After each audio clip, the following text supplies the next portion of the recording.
Good morning friends. In my today's video I am going to share about article.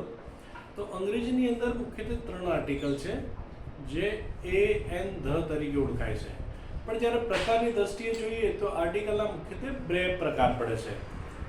એ અને N ને અનિશ્ચિત એટલે કે ઇન્ડિફિનિટ આર્ટિકલ કહેવામાં આવે છે, જ્યારે ધને ડેફિનેટ એટલે કે નિશ્ચિત આર્ટિકલ કહેવામાં આવે છે.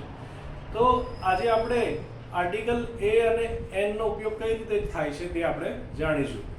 તો અંગ્રેજીની અંદર જ્યારે કોઈ એકવચન નામનો ઉચ્ચાર વ્યંજન એટલે કે AEIOU સિવાયથી થતો હોય છે ત્યારે તેની આગળ એ આર્ટિકલ આવે છે. આપણે ઉદાહરણ જોઈએ કે a unit, a union, a university, a ₹1 note, a European, a one man commission, a book, a toy, a pen વગેરે. હવે આની અંદર ઘણા શબ્દોમાં તમે જોયું હશે કે એ શબ્દોની શરૂઆત સ્વરથી થાય છે, પણ આપણે શરૂઆત ક્યાંથી થાય છે એ નથી જોવાનું. આપણે એનું ઉચ્ચારણ બોલતી વખતે એનું ઉચ્ચારણ જો વ્યંજનથી થતું હોય તો તેની આગળ એ આર્ટિકલ આવે છે એવું ધ્યાન રાખવાનું છે. હવે એનને અનિશ્ચિત આર્ટિકલ કહેવામાં આવે છે.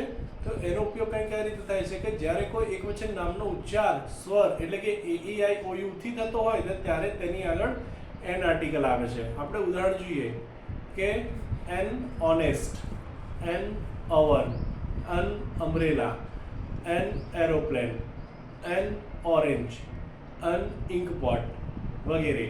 તો આવા વધુ વિડીયો જોવા માટે મારી યુટ્યુબ ચેનલને લાઇક, શેર અને સબસ્ક્રાઈબ અને કોમેન્ટ કરો. Thank you.